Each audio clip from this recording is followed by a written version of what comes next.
Plus de 40 000 morts à Gaza. Plus de 40 000 morts. 15 000 fois.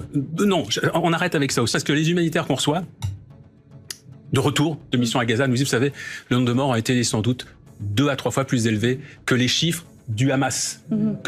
Pourquoi? Parce qu'il y a toutes les morts indirectes, les gens qui ne sont plus soignés, les gens qui vont mourir dans quelques semaines parce que justement ils ne peuvent pas être pris en charge correctement. Et les chiffres du Hamas, puis toujours les chiffres du Hamas, aujourd'hui sont confirmés par l'ONU et même par les États-Unis eux-mêmes. Donc il faut qu'on arrête avec ça aussi parce qu'à chaque fois dire ça, c'est une manière de minimiser la tragédie que vivent les Gazaouis. Imaginons que ce soit pas 40 000 et que ce soit 20 000. Et alors, ce serait moins grave? Ça change pas les choses, c'est pas ça le sujet. Strictement rien. On parle de 15 000 enfants. Si c'est pas 15 000, c'est 10 000.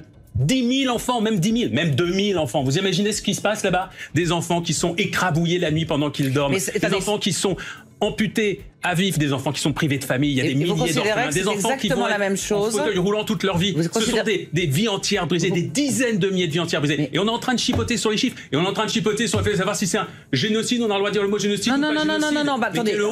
Quelle honte.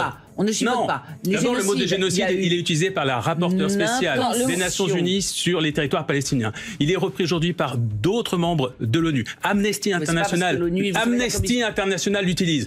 Et puis il y a des gens qui chipotent sur ce mot, qui disent mais comment on ose, on n'est pas sûr que ce soit un génocide. Eh bien, écoutez, vous l'appelez comme vous voulez. En tout cas, c'est une belle saloperie.